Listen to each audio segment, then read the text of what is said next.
buhay o kabiguan, ng ligaya o lungkot. Kaya marapat lamang na tanggapin si Jesus bilang tagapagligtas at Panginoon.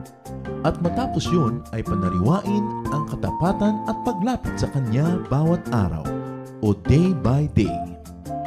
Ang day by day ay naglalayong umalalay sa pang-araw-araw na pamumuhay. Narito po si Kuya Ed Lapis sa mensaheng pinamagatang Way to Wellness.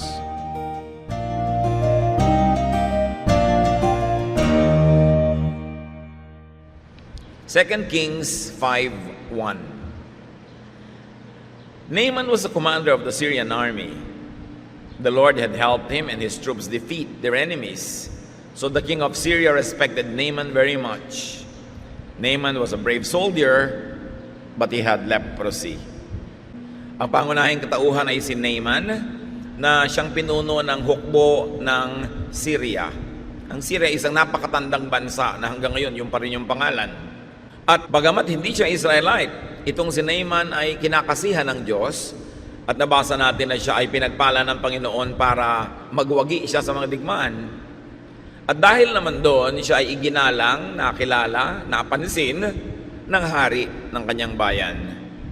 Napakatapang daw na sundalo itong si Naaman, kaya lang may isang problema. Sa katunayan, malaking problema, meron siyang ketong. He was leprous. So Naaman had a setback, and that was leprosy. The Hebrew term was sharat for leprosy. It was a generic name for all kinds of dreadful skin diseases. Ngayon, sa atin yung leprosy is a very specific disease.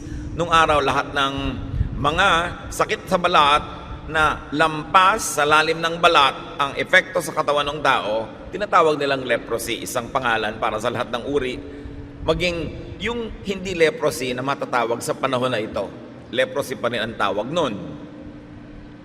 And we have learned that God was helping Naaman, God favored him, and his fruitfulness and success earns respect of the king.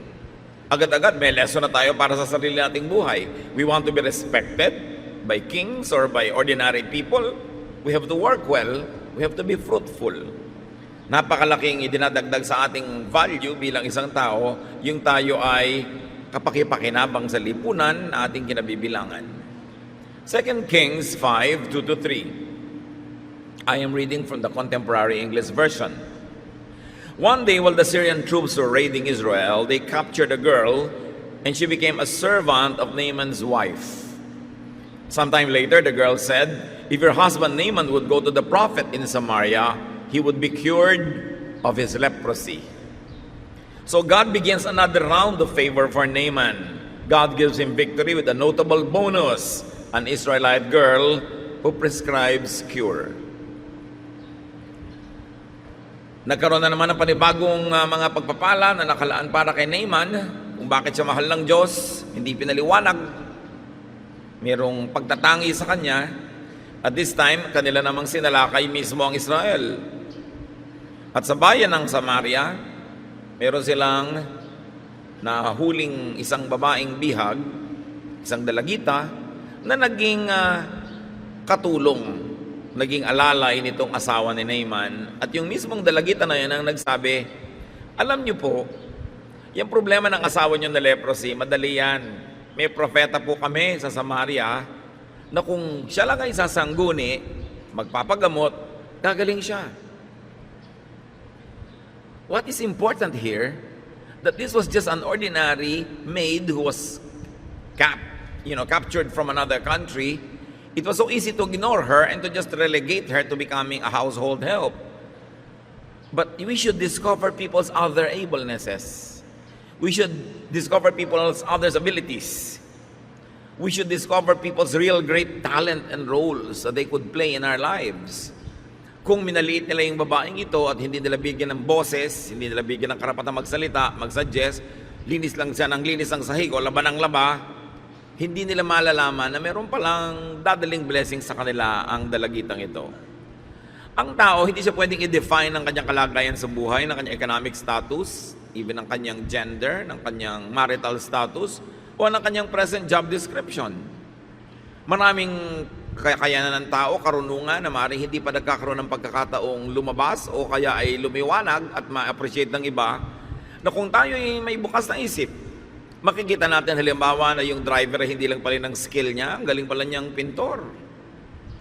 Pwede mong madiskubre na yung isang sales clerk ay napakahusay pala niyang mag-bake.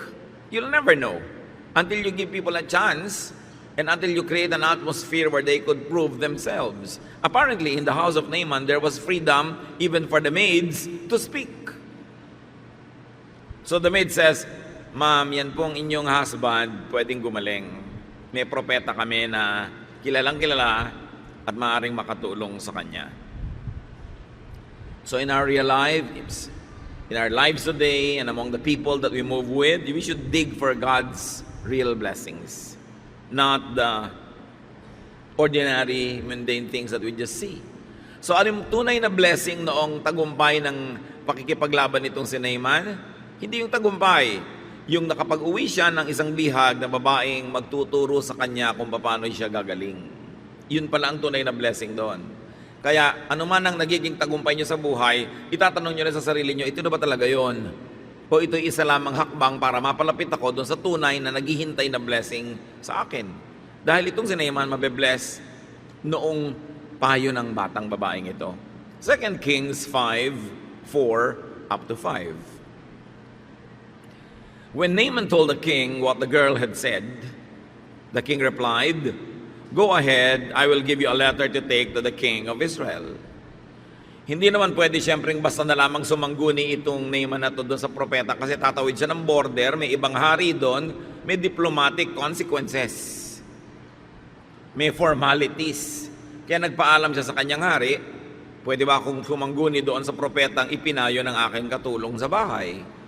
At sabi naman ng hari, sige, dahil nga favored din siya ng king eh. Sige, padadalhan pa kita ng sulat na galing mismo sa akin at pipirmahan ko para pansinin ka nila ng gusto. Dahil napakamakapangyarihan ng ating bayan, hindi nila babaliwalain ang sulat ko. So Naaman left and took along 750 pounds of silver. Dami. 150 pounds of gold and 10 new outfits. He also carried the letter to the king of Israel. It said, "I am sending my servant Naaman to you. Would you cure him of his leprosy?" Yung pala ang nakasulat dun sa loob ng liham ng hari ng Syria para sa hari ng Israel. Ito ang aking manggagawa, ang aking lingkod, ipinadadala ko sa iyo para pagalingin mo. So another favor from God was that the king gives his blessing.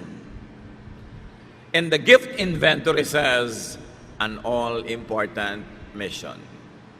Isipin nyo, napakaraming daladalang pilak at ginto at mga magagandang mga bagong kasuotan. Ganon kahalaga kay Naaman yung kanyang kalusugan. Willing na willing siyang ibayad yung napakalaking halaga doon sa propetang magpapagaling sa kanya. We see here that health and wellness is all important. May lesson agad sa atin. Spend money for health and wellness. Do not spend health for money. Marami mga young people, they spend all their health to make wealth. And then later on, they have the wealth but they are sick. So they spend all the money to get well again. Maraming mga hanap buhay at maraming mga trabaho, mga kapatid, kahit malaki ang kita, unkind to the body, unkind to health. I-consider din natin yon. Hindi ka lang kita ng pera kung ito naman ay nakakasira sa iyong kalusugan. Hindi ka sobrang nagpupuyat, hindi ka sobrang nagpapagod na walang kapahipahinga kahit malaki ang tubo, kung ito naman ay nagbibigay ng pangmatagalang atraso sa iyong katawan.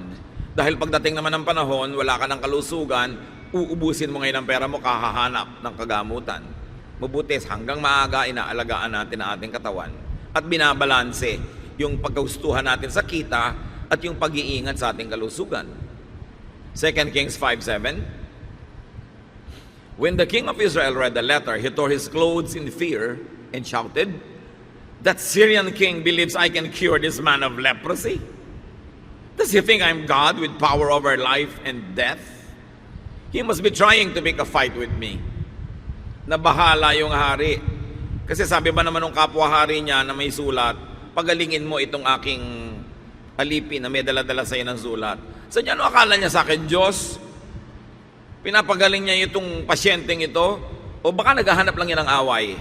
Kasi alam niya, hindi ko mapapagaling, magkakaroon siya dahilan para ako awayin. At pag inaway na niya ako, baka manalo pa siya, matalo tayong lahat dahil dito sa may ketong na to. Obviously, something was lost in translation. Either Naaman misunderstood the girl, na akala niya yung hari ng Israel ang magpapagaling, or the king misunderstood Naaman and so wrote a letter to the king of Israel thinking it was the king of Israel who would cure, or the Israelite king misread the letter. Na ang tinutukoy lang naman ng hari ng Syria pagalingin mo, ibig sabihin, pagalingin ang iyong bayan, ang iyong mga tauhan, ang isa sa iyong mga kababayan dyan, dahil yung hari representative ng buong bayan niya. In any case, we see the importance of getting your facts correctly. Sa pang-araw-araw na buhay natin agad, may lesson. Akala ko itong sabi mo akala ko yun ang narinig ko. Nagkakagulo ang ating mga pamilya, mga trabahador natin, sa gulo ng mga usapan dahil hindi malinaw. Magbibigay ka ng instruction, hindi malinaw. Magdodrawing ng mapa, hindi malinaw. Nakakawala-wala yung sumunod.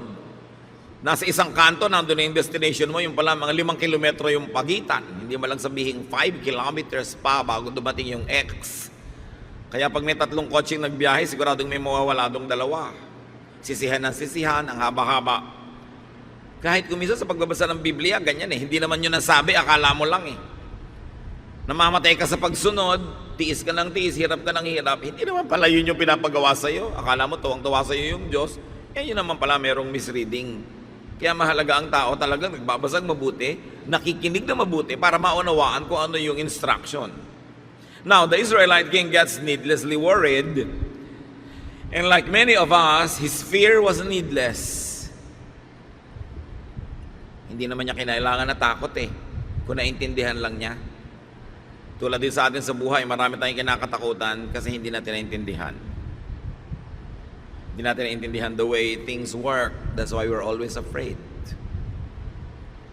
2 Kings 5:8. As soon as Elisha, the prophet, heard what had happened, he sent the Israelite king this message. Why are you so afraid? Send the man to me, so that he will know there is a prophet in Israel. Alam niyo naman yung mga bansa noon, tulad ngayon, pero higit noon, sobrang mga ethnocentric. Yung labanan ng mga kami ang magaling, kayo hindi, ang bayan namin ang mahusay, ang bayan nyo hindi.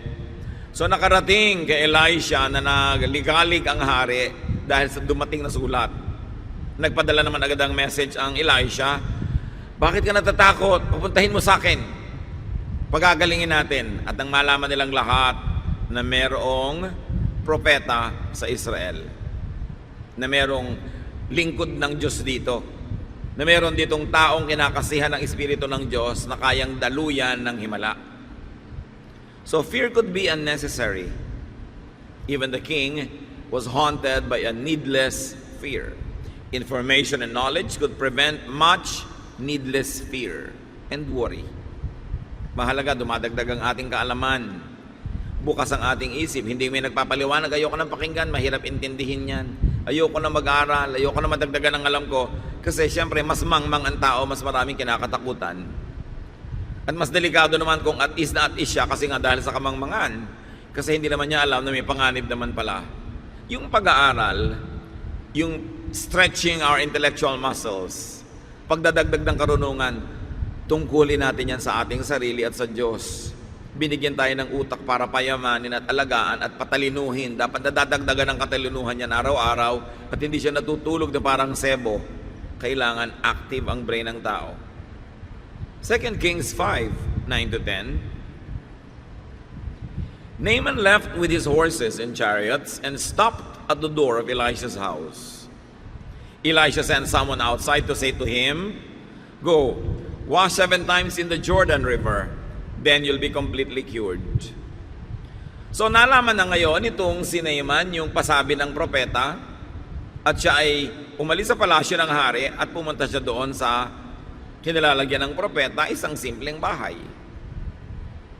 At nung siya ay dumating, ang dami niyang kasama mga kabayuhan, mga karwahe, ang dami niyang dalang mga alipin, mga bantay, mga sundalo, mga bodyguards, at ang daming kayamanan na dala-dala.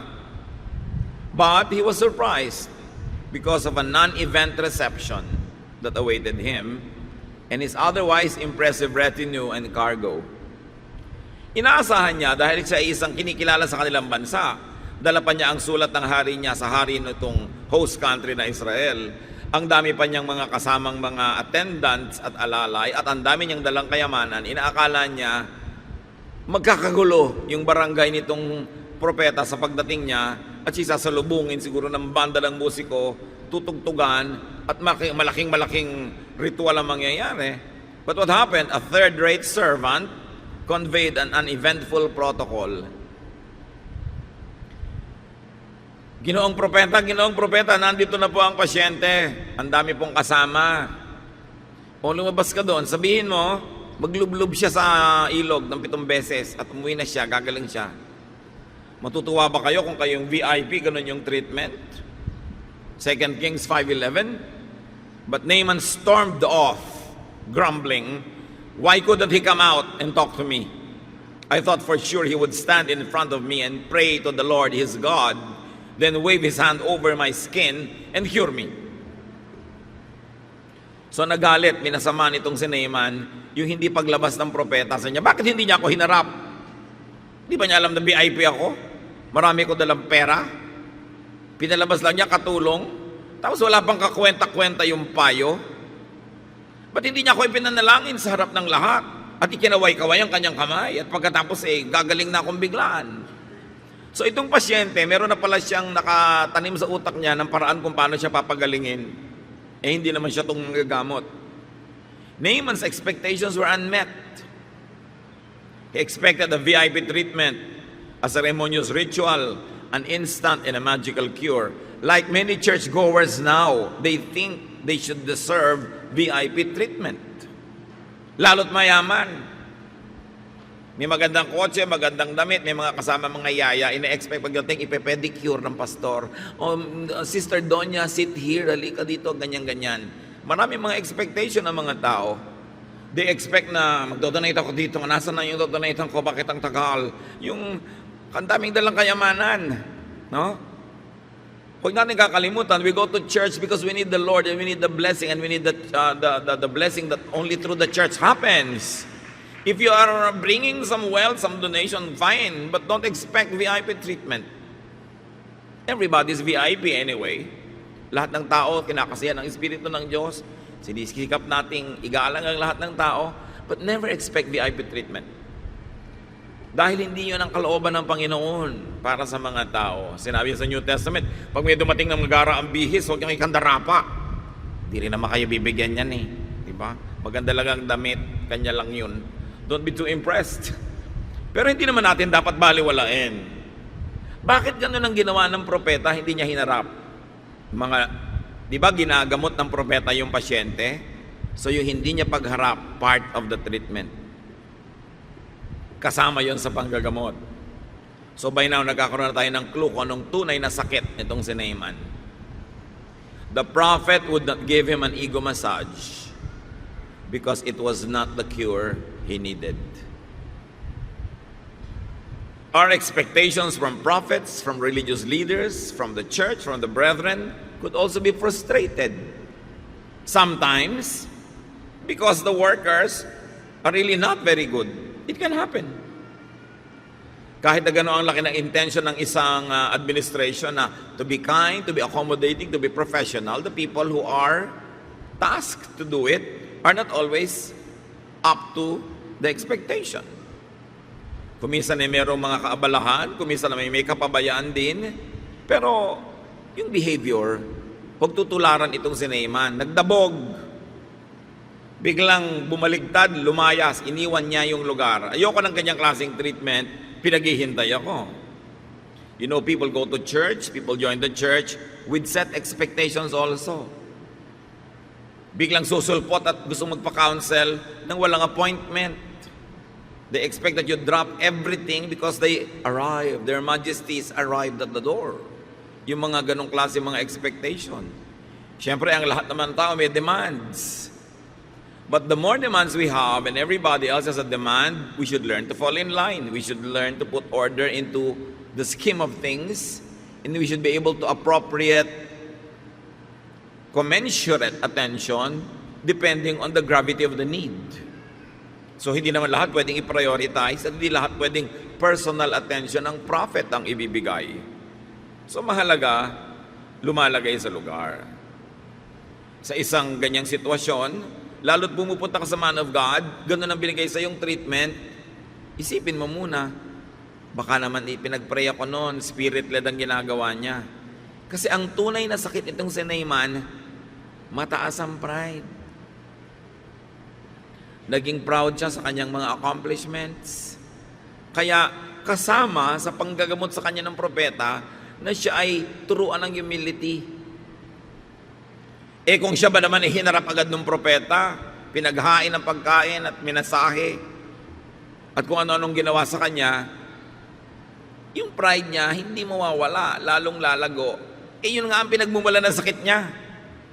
Kaya kailangang bunutin yun dahil sa kanyang pagpakumbaba, malalagay yung espiritu niya sa tamang lugar, susunod lang yung katawan. Kasi ang katawan, sumusunod lang naman niya sa espiritu.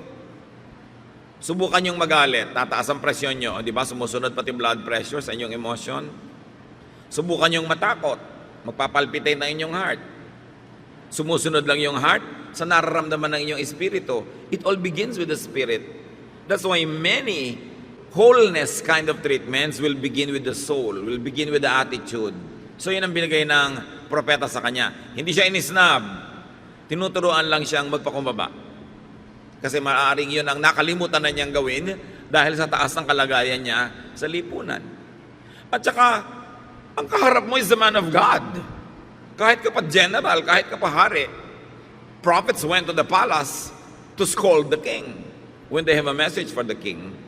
So hindi natin kinakalimutan yung scheme of things, yung mga tunay na dapat kalagyan ng mga dapat lumugar. 2 Kings 5:12. What about the Abana River or the Pharpar River? Those rivers in Damascus are just as good as any river in Israel. I could have washed in them and been cured. Sabi niya, maglublob daw ako ng 7 beses doon sa Jordan River.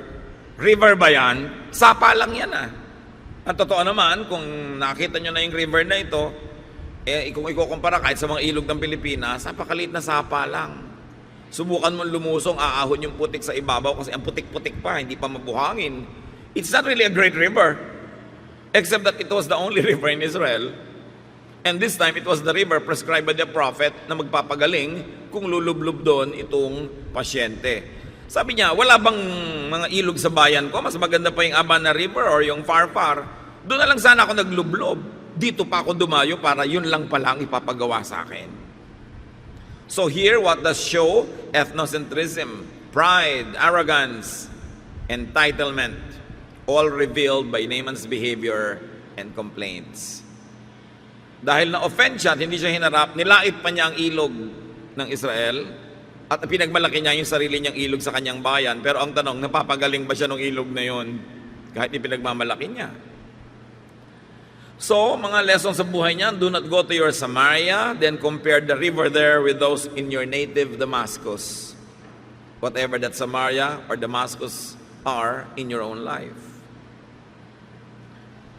Huwag kang magpapakasal sa isang lalaki, tapos sa pakasalan mo na, compare ka ng compare doon sa mga lalaking hindi mo naman pinakasalan. It's pointless. Huwag mo nang lagi ikumpara yung pamilya mo sa ibang pamilya at magiging unhappy ka lang kasi yun ang pamilya mo. Do not decide to attend a fellowship or a church and then keep comparing it with the church you left before or the church you never attended in your life. Compare ka ng compare, nandun ka naman. So nandun ka, appreciate it. Get what you can get, give what you can give, and get on with life. So, your reality should never be compared with your fantasy. Magkaiba yun. Katulad ng ginagawa nitong si Naaman, kinocompare niya yung akala niyang dapat at yung nagaganap. Hindi niya tuloy na-appreciate. 2 Kings 5:13, his servants went over to him and said, "Sir, if the prophet had told you to do something difficult, you would have done it. So why don't you do what he said? Go wash and be cured." Kahit pa nga may ganitong attitude itong si Naaman, ang mapupuri mo naman sa kanya, pwede magsalita sa kanya mga tauhan. Hindi nasisimi. So ibig sabihin, talagang may katangian siya, kaya siya mahal ng Diyos. Pwede naman pagsalitaan. Pabugso-bugso lang ang damdamin, pero nag-iisip naman, tulad ng marami. Alam niyo yung mga biglang nagagalit, yung magagalitin sa buhay, biglang nag-aalsa ng boses, nagagalit, yun din ang madaling magpatawad. Yun din ang madaling humupa ang galit. Hindi yung walang kakibu-kibu, pero yung pala nabubuo na yung sama ng loob, nakangiti pa pero nagagalit. Yun ang tagal na kim-kim pa ang sama ng loob. So nagalit nga siya bigla, pero napagsabihan naman. At sabi sa mga tauhan niya, "Sir, sa kalagayan nyo na yan, na kiniketong kayo, sigurado kung mahirap ang ipinagawa sa inyo, gagawin nyo rin para gumaling kayo. Anong problema na sundin nyo yung propeta na maglublob kayo sa ilog? Nadadalian kayo, nai-injure ang pride nyo, yun lang pala. O kasi hindi kayo hinarap. Ano bang problema? Di ba nagpunta tayo dito para magpagaling? Ba't di kayo sumunod?" So here, truth and balance came from the servants. We should celebrate the wisdom from servants. Kaya kung meron kayong katulong, meron kayong assistant, meron kayong kasamahan, may empleyado kayo, you think you're above them, think again. May mga strength, may mga lakas, may mga galing yan na hindi nyo alam. Isang karaniwang labandera, pag nakipag-usap ka dyan, marunong palang manghuli ng sawa. Di ba? Kaya nyo manghuli ng sawa? No, so, meron siyang kagalingan. Kausapin mo yung isang karaniwang magbobote, tindero dyan, magaling pala siyang mag-weave ng banig. Ang tao may mga alam. Hindi natin sila pwedeng ikulong doon sa kanilang present job description. Hindi mo pwedeng ikulong kung sa sitwasyon na na-meet mo siya isang nasa hamak na kalagayan, ibig sabihin hamak nga siya. Sandali lang yon, ngayon lang yon. Pero meron siyang mga alam na hindi mo alam. Kaya marunong na tao, nagbubukas ng isip, at sabi nga ng Desiderata, listen to others, even the dull and ignorant, they too have their story. At ang talagang marunong na tao, bukas ang isip, nakikinig, maski kanino. Because you'll never know kung saan padadaanin ng Diyos ang blessing at karunungan. Di mo alam. Kung minsan nga, hayop pa yung nagsasalita. Alam niyo naman, may nagsalita pang hayop dahil sabi niya sa kanyang amo, "Ano ba? Bakit mo ko hinahampas? Kung nagpatuloy nga akong lumakad na ibiyahe ka, napatay ka na dapat na anghel. Pasalamat ka nga, umupo ako dito." Through the voice of an animal. Huwag nating mamaliitin ang kahit sino. Kahit ka pa very educated, yung kapwa mo na never went to your school, never took up your course, has definitely learned something else while you were learning what you were learning. Meron din siyang natututunan. Bawat isa merong maigaambag sa pagyaman ng ating pagkatao kung ating pakikinggan. So listen to servants. Kita nyo, when he listened to the maid, he was able to go to Samaria. Now that he in Samaria, ayaw niya makinig sa prophet. Pero ngayon, makikinig ba siya sa kanyang mga katulong na naman nakasama? 2 Kings 5:14,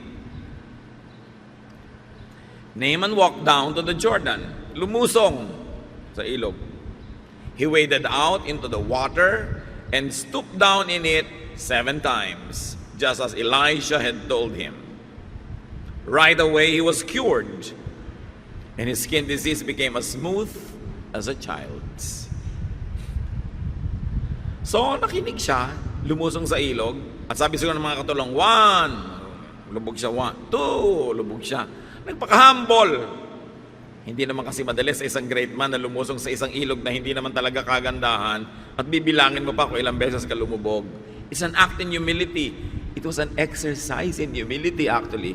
Pag tinignan nyo yung humor that is happening.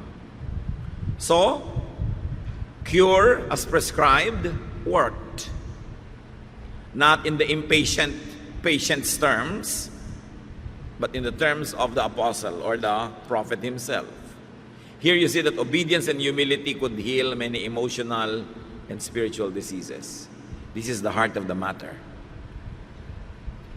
Marami tayong dinaramdam, marami tayong mga sakit dahil mayabang tayo, dahil meron tayong mga kataasan ng pride, dahil sa mga sakit ng puso at damdamin natin na nararanasan, nagdurusa rin ang ating katawan. So ang nilutas ng propeta, the issue of pride. Follow the advice, a very humble river, a very humble activity, healed him. Pride could cause much illness. Kaya sa mga taong laging may kagalit, kalaban, nai-stress ka, ang dami mo rin nagiging ibang sakit. Minsan nga hindi matukoy ng medisina kung anong sakit mo eh. Kasi pala spiritual. Yung may kim-kim kang sama ng loob, may puot ka, galit sa kapwa, may hinanakit, merong bitterness, it translates into physical disease. Sabi nga nila, mind over matter, as above so below. So kung ano yung nagaganap sa taas, sa spiritual level, magaganap sa baba, sa earthly level. And even the New Testament tells us, our battle is not against flesh and blood, but against spiritualities, against spirits, against powers in the air. Kaya ang tunay na whole healing, kasama ang emosyon, kasama ang espiritu. Kaya nga yung pasyenteng maraming dalaw at masaya, mas mabilis gumaling. Huwag mo lang munang ipapakita ang hospital bill, lalala uli. No? Kasi kung nakita talaga yung bill, tataas na naman ang presyon niya. So apektado na naman yung sa kanya, bubuka na naman yung sugat at dudugo pa. Sa laki ng babayaran. Kaya marami tayong mga dinaramdam na we are very blessed because of our very extended family system and we have many friends that support us. Kaya sa kabila ng mga hirap at mga hampas ng buhay sa ating bayan, we survive and remain happy in general because our emotion is being nursed by many people.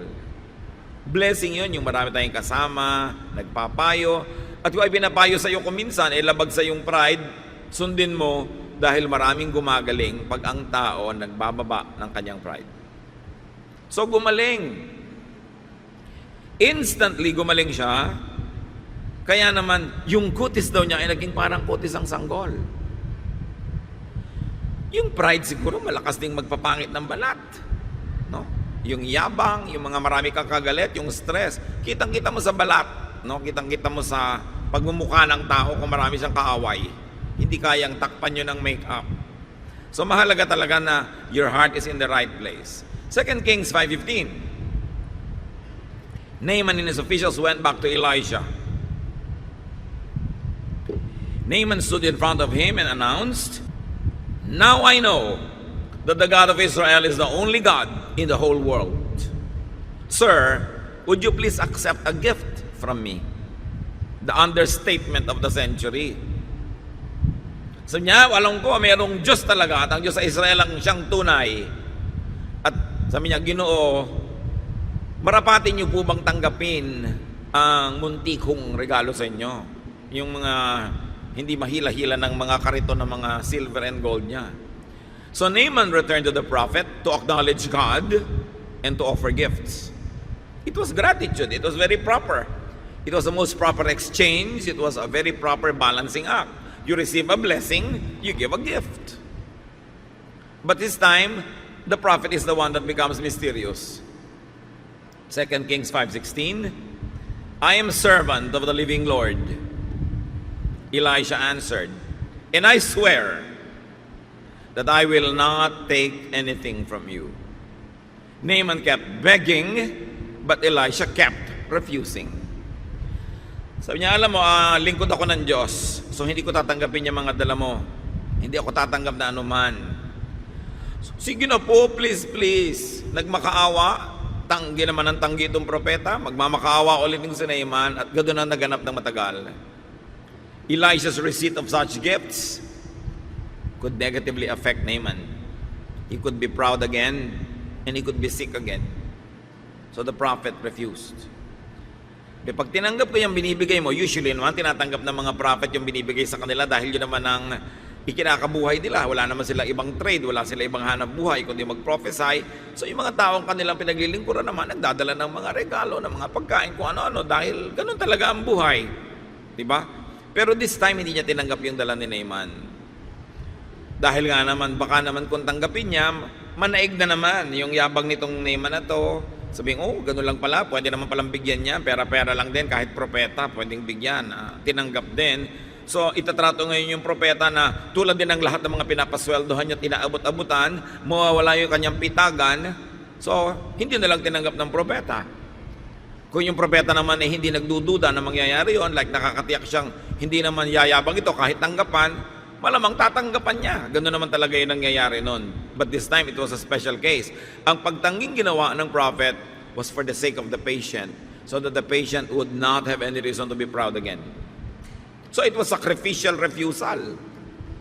Dahil sino ba naman ang may ayaw nun? Pero minabuti niyang wag na lang tanggapin sa ikabubuti nung nagbibigay na manatili siyang makumbaba.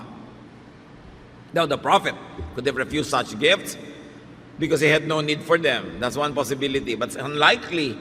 Sino ba naman ang walang pangangailangan sa buhay? No? But he tries not to need them so that he would not spoil the blessing that the patient received.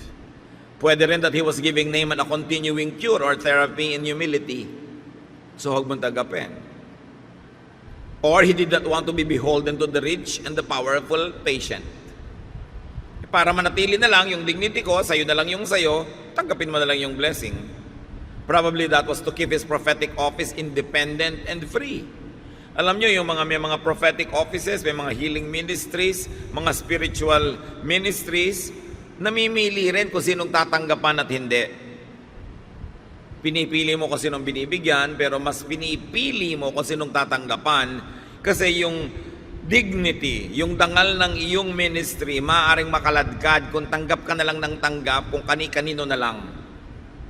Kaya yung self-respecting men and women of God choose who to receive from and what to receive. Now, if you can make the prophet or the man of God at ease with you, not threatened by the possibility of you becoming proud or subverting his prophetic office, maybe you can encourage the person to accept it. But this time, the prophet said no. Maybe he did not want price tags to be attached on healing and prophetic ministries. Kasi baka pag uwi niya, wow, gumaling ka pala, magkano na ibigay mo? So pag sinabi niya yung presyo, parang meron na ngayong halaga yung naging treatment, priceless yon. So hindi nilagyan ng presyo. Or, hindi naman sinabi sa Bible, pero may possibility din na may kanya ring pride itong prophet. Siyempre, kahit naman prophet, hindi naman perfect, hindi siya Diyos. Maring siya man, may issues. Ayaw niyang tumanggap dahil ayaw niya rin na maging humble sa pagtanggap. It is a possibility. Although remote, kasi nga, grabe ang power na dumadaloy sa kanya, it means that overall, God was very pleased with his behavior and with his lifestyle. Elisha here very heroically displayed this interest and detachment or restraint that many present-day prophets or healers or religious leaders could learn. Mahirap magpigil sa sarili na tanggapin ang isang katerbang kayamanan na ganyan at merong lesson na itinuturo sa atin ang propeta. Hindi lahat ng iniaalok tinatanggap. Lalong-lalo ko ito ay makakaapekto dun sa ugali nung nagbibigay. May mga taong habang tinatanggapan mo, payabang ng payabang at nagiging dominante. So mabuti pa, wag ba nalang tanggapan para sa kanyang kapakanan at para rin sa iyo. So here's the disappointment sometimes, no? Of many rich people. Ang tingin nila sa mga religious leaders ay mukhang pera. Maraming mayaman, ganyan lang ang tingin nila sa mga religious leaders. Maraming politiko, mga kapatid, ganyan lang ang tunay nilang pagtingin sa religious leaders. Pera-pera lang yan. Bibigyan ko lang yan ng malaki, boto na sila lahat sa akin. Yun ang image. Siyempre, pupunta sa iyo, nangangayo pa kasi kailangan yung boto mo o endorsement. Pero pag sila-sila lang nag-uusap, magkano binigay mo kay Reverend ganon? O di ganito yung ibinigay ko, ayun, yun lang ang halaga nun. O iboboto na niya tayo, i-endorse na niya tayo. Pero kahit gaano kalaki yung ibinigay sa'yo, pag may price tag yun, mura ka na rin. Kaya nang inaalagaan, syempre, ng mga very self-respecting religious leaders that they don't get too closely associated with any political person or movement. Because whether you accept or not, people will think you're accepting something. Inaalagaan mo yon yung dignidad ng iyong ministry na ibinigay sa'yo ng Diyos. At hindi mo ibinebenta yung mga followers mo ng tigaganyang halaga pagkatapos nagdo-donate. Dodonate ka ng magandang lote, dodonate ka ng ganong kotse, dodonate ka ng ganon. Pero ano na nangyari? You have cheapened the ministry. So this prophet teaches religious leaders something. Restraint. Huwag tanggap ng tanggap. Pinipili. Spirit-led pa rin ang pagtanggap. Kung dodominahin ka naman, kakaya-kayanin ka, huwag mo nalang tanggapin. Spiritual beneficiaries could encourage so-called prophets to receive such gifts by not attaching strings to them. Kung minsan sa church may magdodonate, pero mamaya nakikialam na kung ano yung agenda ng church, kung ano yung ituturo, kung ano yung doktrina. Huwag na lang, kanya na lang yung donation niya. People could be encouraged, churches could be encouraged to receive such gifts when and by staying in a proper spiritual place. Nagbibigay ka naman dahil nakatanggap ka na. Na-bless ka na, so you give a blessing back. Don't behave like a giver because both of you are mutual recipients of the blessings that the Lord gives to one another using you and the other person. Daluyan lang kayo ng pagpapala. Sapagkat ipinanganak ka naman na walang dala, so wala ka naman talaga ibinibigay sa kapwa mo na galing sa iyo. Dumaan lang sa iyo pero galing sa Diyos. It is an attitude that must always be conscious about. 2 Kings 5:17 to 18. Finally, Naaman said, "If you won't accept a gift, then please let me take home as much soil as 2 mules can pull in a wagon. Sir, from now on, I will offer sacrifices only to the Lord. But I pray that the Lord will forgive me when I go into the temple of the god Rimmon and bow down there with the king of Syria." Kita niyo yung naging magandang effect ng hindi pagtanggap ng prophet. Sabi niya, dahil ayaw niyo po akong tanggapan, ako na lang ang hihingi pa. Kung papayagan nyo, magdadala po ako ng mga lupa na galing dito sa inyong bayan, yung hanggang kayang dalhin at buhatin ng mga dala kong hayop. Kaanin man naman lupa, gagawa po ako ng dambana pagdating ko sa aking bahay, doon ako sasamba sa Diyos ng Israel, dahil mula ngayon, sa Kanya na lang ako sasamba. So, I will offer sacrifices only to the God of Israel, and I want it that the temple that I will make, the little altar that I will make, will be made of soil from this land. So dinala niya, sabi niya, kaya lang po, ang dalangin ko, patawarin ako ng Diyos ng Israel tuwing papasok ako sa templo ng Diyos ng aming bayan at doon ay yumuko at lumuhod kasama ng hari ng Syria. Kasi ako po ang personal alalay ng hari. May katandaan na siya. Tuwing siya ay luluhod, hawak-hawak ko siya sa braso, lumuluhod din ako para maitayo ko rin siya. Sana naman po ipatawarin ako ng Diyos ng Israel kung gawin ko yan. Bagamat sa puso ko, siya na ang sinasamba ko, ang puso ko ay bulwagan na ng Panginoon ng Israel. Magdadala ako ng kaprasong lupa from Israel para symbol ng land of Israel kahit nasa ibang bayan ako across the border. At sa aking kalooban, sumasamba ako sa Kanya. Pero may trabaho po ako, may job description, meron akong duty. So here, cured and humbled by the prescription and the prophet's refusal of his gifts, he got enlightened. Naaman would now worship the God who healed him. But it was going to be a private worship because it was not the official religion of his country. And he was a public official. He received the best cure. Not the cure for his leprosy, but the cure for his spirit. Now he knows the living God. So yung kanyang sakit ngayon, naging paraan lang para makilala niya ang Diyos. At paano nagpakilala ang Diyos sa kanya? Sa pamamagitan ng payo ng isang katulong na babae at sa mga servants na lalaki na kasama doon sa lakad. Doon dumaan ang kaluwalhatian ng Diyos at dumaan din sa napakasimpleng payo nitong propeta na nung una hindi siya hinarap at simpleng paraan ng paglublob sa ilog. In other words, it was very simple. It was really an exercise in humility. And because he humbled himself, his spirit was placed in the right place, the body followed, it got healed. And now, Naaman had the problem of many people who encounter God.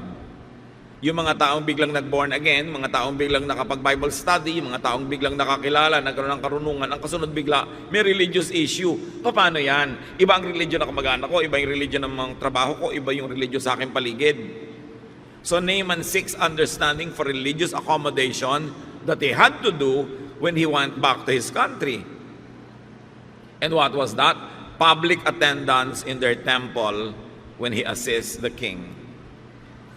Now he would not force his newfound faith on the people around him. He would not suddenly separate from the people that he knew and loved because he found the God of Israel. He would keep his faith personal and private because of the circumstances. Papayagan ba siya or not? 2 Kings 5:19. Go on home and don't worry about that. Elisha replied. Then Naaman left. Sabi ni Elisha, o di, kilala mo na ang Diyos ng Israel, sumasamba ka sa bahay mo, private. Ang puso mo, dambana na niya. Pero papasok ka sa templo ng Diyos niyo doon, sasamahan mo yung hari, makikiluhod-luhod ka doon dahil sinasamahan mo siya. Pinoproblema mo yon. Sabi ni Elisha, don't worry. God understands that. Umuwi ka na.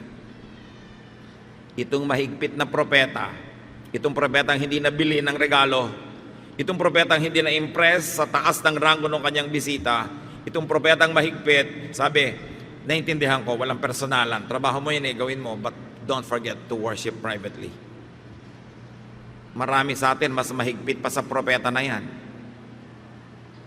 Naku, huwag kang pupunta sa lamay ng lola mo kasi meron dong ganito at may ganon. Huwag kang sasama sa kasal ng pinsan mo kasi may ganot, may ganon. Kailangan humiwalay ka, humiwalay ka. Hindi yan ang payo. Niya, alam ng Diyos ang private life mo, alam niya ang worship mo, pero may tungkulin ka, gawin mo. Hindi naman siguro doon nagwakas yung buhay ng lahat. Dahil pwede naman na naging dahilan para maging mission field niya yung hari na hindi niya pinutol ang kanyang relasyon. Dahil patuloy siyang dumadalo doon, naging patuloy ang kanyang pakikipagmabutihan, nakakita ng mga tao na siya ay gumaling, makakapagpatotoo, patuloy siya, at hindi malayo na maraming nakarinig at kumilara rin sa Panginoon ng Israel, pero hindi sa paraan ng paghiwalay, pag-separate, yung paglibak, yung mga ginagawa ng marami. Pag nakapagbuklat ng 3 pahina ng Biblia, nagiging separatist, judgmental, self-righteous. But the prophet said, go on, huwag mong problemahin yon. Alam naman ng Diyos ang puso mo. Elijah applies spiritual maturity and religious understanding and accommodation. Yung iba ang itatawag na agad dyan, compromise. Ang totoo lang, that was a compromise. Compromise is a beautiful word. It's not ugly. It means you leave something on the table for the other man, that you don't take everything. You win some, and then you let the other person win some. It's the only way you deal with people that works. Yung mga sobra dyan na talagang wala ka compromise, wala din naman nawiwin na soul yun eh. Naiinis pa ang mga tao sa kanya. So Elijah, the strict prophet, displays tolerance that present-day religious warriors could learn. Elisha allowed the now believing Naaman to continue to perform his job, to serve his king, while worshiping privately. Marami pa nga ngayon churches, musikero ka, instrumentalist ka, singer ka. Hindi ka papayagan sa worship team kung kumakanta ka pa sa ibang lugar, kumakanta ka pa halimbawa sa isang restaurant, tumutugtog ka. Ay naku, impure, marami, hindi ka pwedeng mag-serve sa worship. Samantalang ito nga, luluhod pa dun sa Diyos-Diyosan, kasama nung hari, sabi niya, alam ng Diyos ang puso mo. Sige, tuloy mo lang yan. Trabaho mo yan hanap buhay mo. Maliban na lang yung ginagawa mong trabaho at hanap buhay, pumapatay ka talaga ng tao, nagtitinda ka ng drugs, sumisira ka ng mga buhay, ibang kwento na yon. Pwedeng sobrang kahigpitan, mas mahigpit ka pa kay Elisha. Si Elisha nga nakakatawag ng apoy mula sa langit, kaya mo ba? Diba? Nakakapagpagaling ng ganitong ketong. Kaya something we should learn from Scripture. To accommodate people, to let them be in a certain stage of spiritual growth where they can survive. Because hindi naman sila iiwan ng Diyos doon forever. Basta bigyan mo lang sila ng lugar, makakahanap yan ng lugar para mag-grow, para lumaki yung kaharian ng Diyos sa puso nila. Pero huwag mo naman agad-agad ibahin ang buong buhay nila. To the point that they are displaced, they lose their jobs. Meron pa, huwag kang tatanggap ng trabaho sa linggo kasi pang worship yan. Namamatay na nga sa gutom yung tao, ayaw pang humanap ng trabaho. E di maglagay ka ng worship pag Miyerkules para doon siya mag-service dahil doon siya off. Ano ba naman yung kaligalan ng linggo, ng Sabado, ng Miyerkules? May ganun ba sa langit? God is timeless. Napakahigpit natin kumisan sa mga tao na kakakilala sa Diyos, sinasakal na natin sila at hindi naman talaga yun ang kalooban ng Diyos. Culture lang o arte lang natin o akala natin yun ang tama. Pero look at the Bible for examples of behavior. And here, the prophet was understanding and accommodating. Why? Even the temporary accommodation and compromise could only be a stage. It could be a transitory phase in Naaman's spiritual growth. Of course, we don't believe that he would be trapped there forever. God will find a way to get him out of that so that he would grow. But meanwhile, that was his reality. You begin from there. And you begin with what is real in people's lives, not impose expectations that are unreal and out of this world. You might have your head up in the heavens, but you must keep your feet on the ground. Who knows? The king could have been Naaman's mission field. And by not breaking relationship with the king, he would continue to have access to the king's ears. After all, it was the king's tolerance that allowed all of this to happen. Pupunta siya sa kabilang bayan, sasangguni siya sa ibang propeta, hindi propeta ng Diyos ng hari, pero pinagdalan pa siya ng sulat. Even the king was open-minded. So why should you not be open-minded? Ngayon, physically, why the specific Jordan River and the number of dips? Mga kapatid, kung ang sakit ni Naaman ay sakit lang talaga sa balat, physical, basahin natin na gano'n for once. Bakit doon sa ilog na yon at hindi sa ibang ilog? Maaring yung chemical components ng tubig ng ilog na yon yung talagang tamang-tamang pampagaling. So it was a chemical treatment. And why 7 times? It was the correct dosage. Kung gagawin yung physical yung sakit at physical yung treatment. Ngayon, kung spiritually, why the murky and eventful Jordan River and the many dips, as we have been saying, for humbling effect. In both cases, if it was physical or spiritual, the treatment worked. The person got healed. Pride, arrogance, overconfidence could come with Naaman's position and success. Sabi nga, as above, so below. So yung nangyayari sa baba, merong pinagmulan sa taas. Labas, loob. Yung nangyayari sa labas, nangyayari sa loob. So merong sakit ang katawan kasi may sakit ang espiritu. Physical disease could only be a manifestation of spiritual illness. Kumisan yung mga sobrang grabing hindi mapagkatulog, depression, no? Yung mga ganyang uri ng mga kainipan, takot, panic attacks, meron yan na spiritual dimension, may emotional dimension. Maari yung tao merong malalalim na mga fears na hindi nabubunot over time, ngayon lumulutang uli. Maaring mga naabuso ng childhood, maaring natakot ng kung sino ng grabe, nadala, nasaktan, nando pa yung sugat, bumabalik, pabalik-balik. Ang treatment doon syempre, spiritual, emotional. Hindi lahat ng kaso clinical, pero meron namang clinical and spiritual at the same time. Kaya yung mga iba, Pastor, gusto ko po magpa-counsel. Ganito, magpa-counsel kayo kay Pastor Gami, gusto ko po kayo. Si Pastor Gami, clinically trained, ako hindi. Kaya ipinapayo ko sa iyo dahil doon ka gagaling, huwag mo ipagpilitan ang gusto mo. Diba? Kung gusto mo, halika, tuturuan kita ng recipe ng paggawa ng crispy pata. Pero kung ikaw ay nakakakita ng mga kung ano-ano, nakakarinig ng mga tinig at kung ano-ano mga fear mo, linya yan ni Pastor Gami, doon ka pumunta, makinig ka sa payo, huwag yung gusto mong lagi ako. Dahil hindi yan ang healing para sa iyo. Kailangan marunong ka makinig sa nagpapayo. So the prophet either prescribed physical or spiritual cure or both. Even behavioral defects could reveal spiritual and emotional poverty. Sobrang nervyoso, sobrang magagalitin, sobrang conservative, sobrang paranoid, may mga pinagmumulan niya na spiritual reasons. Kaya mahalaga, you go to the prophet because the prophet can give you what? Advice. And who showed the door to the prophet? The way to the prophet? The maid, the servants.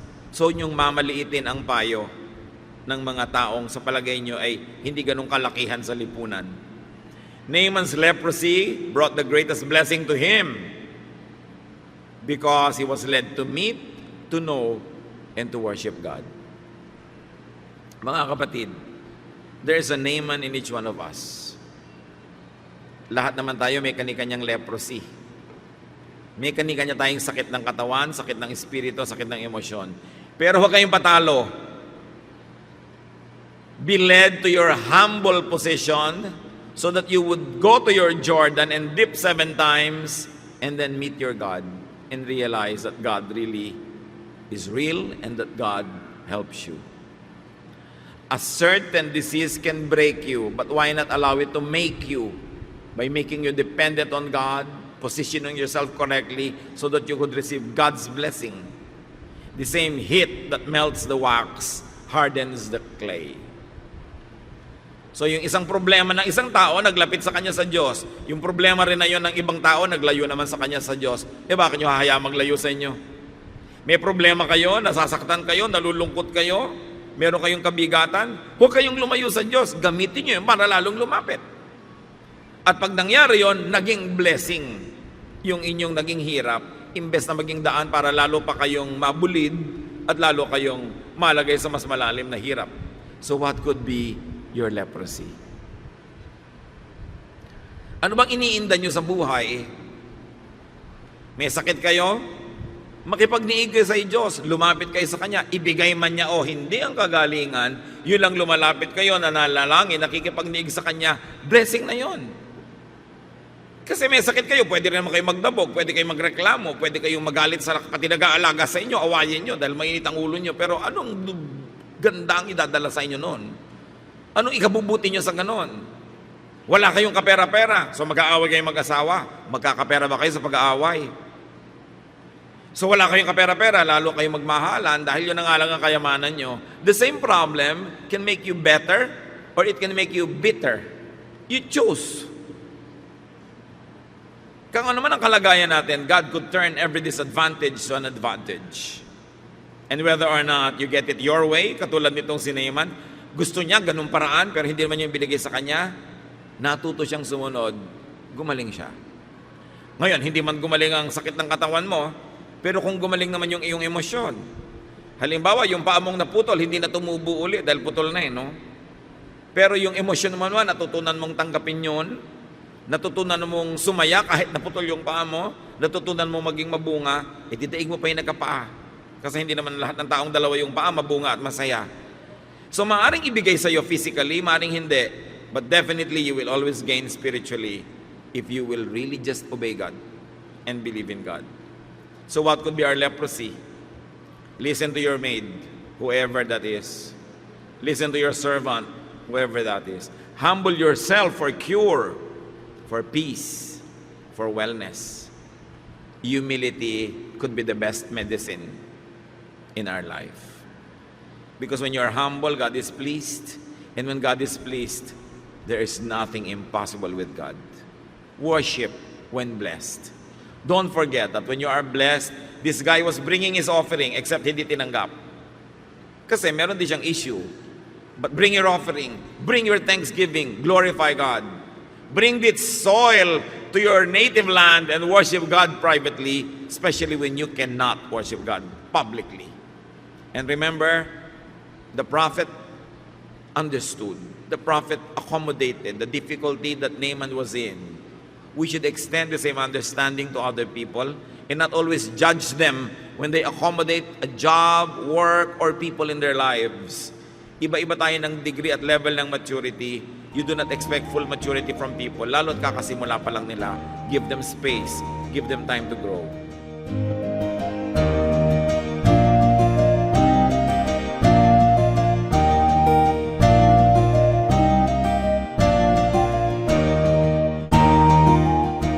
Ang katatapos pong mensahe ni Kuya Ed Lapis ay pinamagatang Way to Wellness.